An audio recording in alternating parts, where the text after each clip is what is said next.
ওরাই আমাদেরকে বলেছে, নাহলে আমি জানতাম। মাঝখানে গিয়ে মাঝখানে বসে পাশে গিয়ে এইভাবে ধরে পাশে এইভাবে গিয়ে মানে ব্যাক টাচ করে অনেক জায়গায় হাত দেয়, মানে যেসব জায়গায় লিগালি হাত দেওয়া উচিত। তারপরে গিয়ে ওই মেয়েদের যখন হাতাটা দিতে যায়, হাতা দিতে গিয়ে হাত এইভাবে নিয়ে মানে অনেক অনেক জায়গায় ওরা তো শিখতে পারে, ওরা কি মিথ্যা কথা বলবে, অনেক খারাপ খারাপ টাচ করে। এটি শিখতে পারে, কতই অনেকই তো ছোট কতই বড়, কি করছে।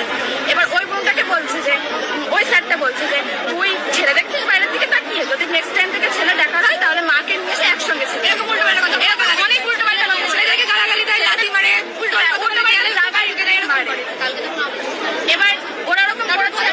হ্যাঁ, আমরা বলতে গেছিলাম, বলতে যাওয়ার পরে তখন স্যাররা মিড ডে মিল খেতে এসেছে, হেড স্যার এবং হেডের সঙ্গে যারা যাচ্ছিল, ওই স্যারটাও তো ওই স্যারটা ছিলেন ঘরে, ওই স্যারটা ঘরে ছিলেন, আর মানে ওই মামা ছিল, সাদা জামা পরে ওই মামা ছিল।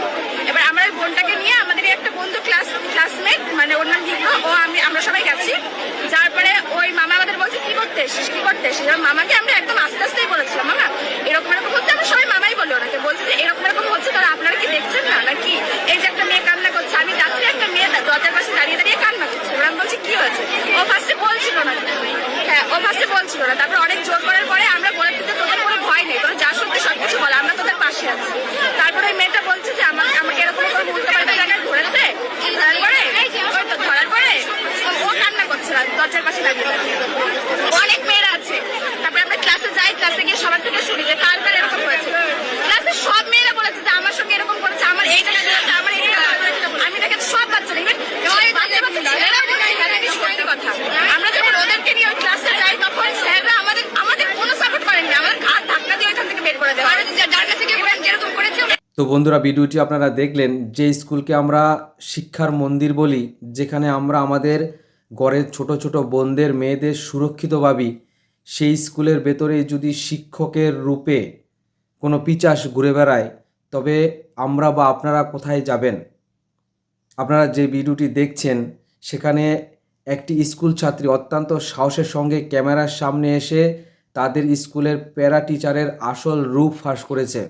ক্লাস 6-এর ছোট ছোট বাচ্চা মেয়েদের উপর দিনের পর দিন যে মানসিকতা ও শারীরিক নির্যাতন চালানো হয়েছে, আজ আমরা তার বিরুদ্ধে তীব্র প্রতিবাদ জানাতে এখানে এসেছি। বন্ধুরা, এই মেয়েটি স্পষ্ট ভাষায় জানিয়েছে কিভাবে শিক্ষক ক্লাসের ভিতরে ঢুকে সুযোগ বুঝে ছোট ছোট মেয়েদের গায়ে আপত্তিকরভাবে হাত দিত। শুধু তাই নয়, মুখে অত্যন্ত নোংরা এবং কুরুচিকর কথাবার্তা বলতো। ক্লাস 6-এর একটা ছোট্ট মেয়ে যে এখনও ঠিকঠাক মতন ভালো মন্দটা বুঝে উঠতে পারেনি, তাকে ভয় দেখানো হতো, তার উপর মানসিক অত্যাচার করা হতো। ভাবতে পারছেন কতটা নিচে নামলে একজন শিক্ষক এই ধরনের কাপুরুষের মতন কাজ করতে পারে? শিক্ষকের কাজ হলো ছাত্র ছাত্রীকে ঠিকঠাক পথ দেখানো, তাদেরকে রক্ষা করা, আর এখানে রক্ষকই বক্ষক রূপ নিয়েছে। আমরা এই ঘটনার তীব্র নিন্দা জানাই এবং এই কুলাঙ্গার শিক্ষকের দৃষ্টান্তমূলক শাস্তির দাবি করছি। বন্ধুরা, সবচেয়ে লজ্জার ও দুঃখের বিষয় কি জানেন? এই সাহসী বোনটি যখন স্কুলের হেডমাস্টার বা অন্যান্য শিক্ষকদের কাছে এই বিষয়ে অভিযোগ জানাতে গেলেন, তখন তাকে সাহায্য তো দূরের কথা, তাকে উল্টো গাড় ধাক্কা দিয়ে অফিস থেকে বের করে দেওয়া হলো। স্কুল কর্তৃপক্ষের কাছে আমার একটাই প্রশ্ন, আপনারা কাকে আড়াল করার চেষ্টা করছেন? কেন এই অপরাধীর বিরুদ্ধে কোনো ব্যবস্থা নেওয়া হচ্ছে না? ছাত্রীদের নিরাপত্তা দেওয়ার চেয়ে স্কুলের মান সম্মান বা ওই অপরাধীকে বাঁচানোটা কি বেশি জরুরি হয়ে গেল? যারা এই ঘটনাটি ধামা চাপা দেওয়ার চেষ্টা করছেন, সেই স্কুল কর্তৃপক্ষও সমান অপরাধী। এদের বিরুদ্ধে আইনগত ব্যবস্থা নেওয়া উচিত। বন্ধুরা, আজ এই মেয়েটি ক্যামেরার সামনে এসে সব ঘটনা বলল বলেই কিন্তু আমরা সমস্ত কিছু জানতে পারলাম, কিন্তু এরকম ঘটনা আরও অনেক ঘটে চলেছে যেটা আমরা জানতেই পারি না। কেউ ক্যামেরার সামনে এসে বলে না, সে কারণে আমরা জানতে পারি না। অনেক পরিবার মান সম্মানের ভয়ে, লোকলজ্জার ভয়ে চুপ করে থাকে।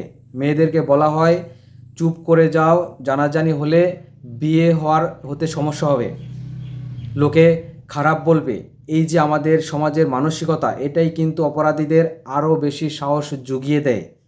আজ যদি আমরা এই বোনটির পাশে আমরা না দাঁড়াই, তবে আগামী দিনে আর কোনো মেয়ে অন্যায়ের বিরুদ্ধে মুখ খোলার সাহস পাবে না। আজ এই ভিডিওর মাধ্যমে আমরা প্রশাসনের কাছে জোরালো দাবি জানাচ্ছি, অবিলম্বে এই অভিযুক্ত প্যারা টিচারকে গ্রেপ্তার করতে হবে।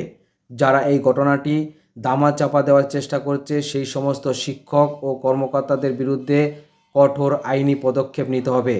কোর্টে বিচার করে অপরাধীদের এমন শাস্তি দিতে হবে যা দেখে কোনোদিন কোনো স্কুল বা কোনো ছাত্রীর দিকে কুদৃষ্টি দেওয়ার সাহস কেউ না পায়। এই কথা বলে আজকের ভিডিওটি শেষ করছি। ভিডিওটি প্রচুর পরিমাণে শেয়ার করবেন আর চ্যানেলটিকে সাবস্ক্রাইব করে সঙ্গে থাকবেন। ভালো থাকবেন, সুস্থ থাকবেন। জয় হিন্দ, জয় ভারত।